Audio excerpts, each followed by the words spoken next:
Hi everyone, it's Nicole and I'm here with day 5 for my December daily. Now I have to say this was supposed to go up yesterday and just because of life happening, it didn't happen. So today what my hope is that I'll be putting up 2 videos today for day 5 and day 6, and I'm a little bit behind on adding my photos. So I'm hoping that I can also maybe do a couple of days today of adding the photos. I'm going to work tomorrow from tomorrow's the 7th, 8th, 9th. So that's what I was doing yesterday. I was trying to catch up to make sure that I have at least those days, sort of the prep work done. I'm not as concerned with putting my photos in. I'm just making sure that I take my photos every day, between 5 and 7 photos. I don't need any more than that.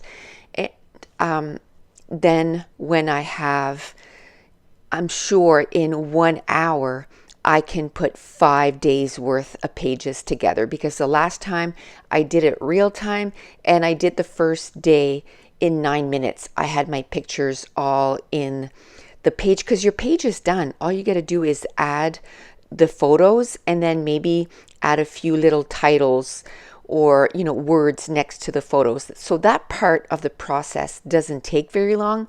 I find this part is sort of the big chunk of the work is to get my pattern papers chosen, and then all the embellishments. And to me, this is the tedious part of your December daily. So if you can kind of stay to date with that, then half the battle is won.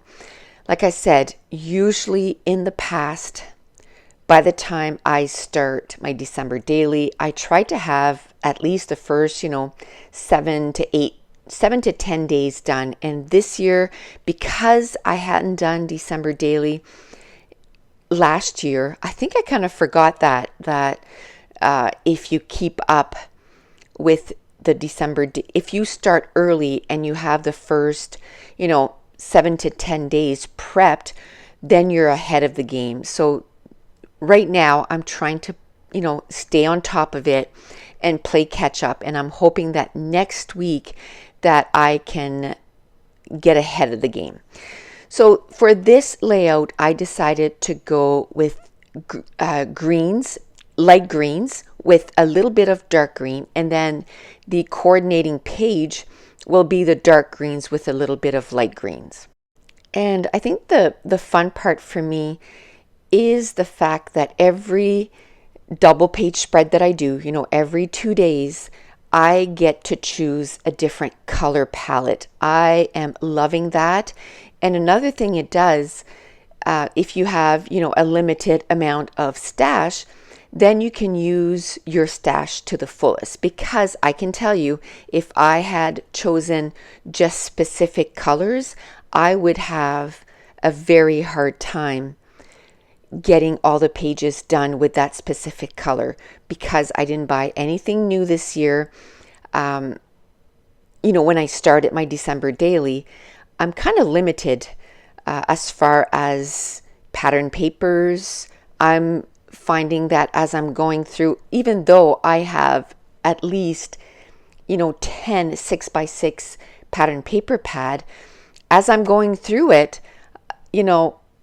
looking for pink, for example, is quite a bit of stretch. And as a matter of fact, starting day, I think it was 8 or 9, I had to go into my stash again and start looking for 12 by 12 collections that I could maybe use, and even some regular pattern papers in specific colors, so that I could do different color themes for each day. So I think if I would have chosen a specific colors, let's say if I would have said I'm going to do it with green, reds, and purple, yes, green, reds, and gold, I don't know if I would have had enough supplies to do that. I'm so glad that I decided to just use my supplies that I had in my stash for this year, but I think by next year I'm going to have to break down and buy some 6x6 pattern paper pads and also some die cuts, because I am kind of stretching my limit this year, and I'm already, I'm only doing day 8 and 9 at this point, and I'm finding like, ooh, like I'm really stretching my supplies. But that's a good thing. By no means I'm almost at the end of all my supplies, but I can just tell that I really have to really dig into my supplies and find the colors that I need. What's helping me this year is when I did my Document December class, there was a whole section, like 2 or 3 videos that were based on making your own embellishments. And with those, I am able to really stretch my supplies this year because I have it all divided by envelopes, by colors. So I have green, light green, pink and black, brown, all the navy. So when I decide on a specific color, I'm making sure that I go through those envelopes and I pick those colors, that envelope, and then I go through the embellishments, and I'm finding that I'm using a lot of them in this year's December daily. For example, the Santa that I put in the shaker, that was an embellishment that I had done and put in one of those envelopes. And in those shaker page protectors, I want to make sure that I put sort of a big embellishments, either a chipboard or something like that, so it fills it up quite a bit.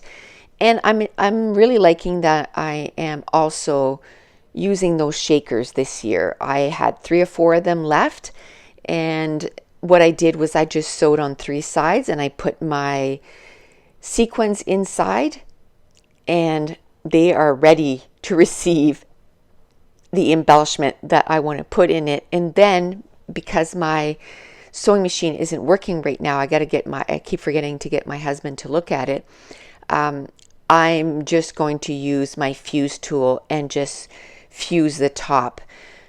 When I did those embellishments, those shaker embellishments, I didn't have a fuse tool. Because I think that class I did it back in 2014, so I'm pretty sure I didn't have a fuse tool at the time. So if I were to do those again, which I probably will because I'm really enjoying those shaker embellishments, I would use my fuse tool and make it so much easier on myself. So in this layout, when I just counted, and I have spaces to put 8 photos. Now, if I don't have 8 photos, I can take some of those squares and just find another embellishment and just stick it on top. I can, maybe do a little bit of journaling next to the photo. So let's say the bottom card, the very bottom card to the left, there's 2 little squares right next to each other. I could just cut another piece of Project Life card and put it on one of the cards and just quickly journal about the photo that's right next to it. So just because I have 8 spots that I can put photos in, I don't know how many photos I'm going to take, but I can, I made it so that I can put quite a bit of photos, but when I get to that, I don't need to fill it all up with photos. I can take one of those little squares and do journaling for the photo that's right next to it. So there's my fuse tool. I'm fusing the top of that little shaker embellishment, and then I'm going to glue it down. I'm going to try to put some ATG on that page protector. It's just not working at all. So then I'm going to go get some red line tape, I think it's called, and then I just put it in behind where the Santa head is, and then I glue it down on the page. Now, that's just what I found. I also have some score tape that is very strong. It's a double-sided adhesive, and it works really well. It just happened that I had that really close to me, so I ended up using that, but you can use one or the other.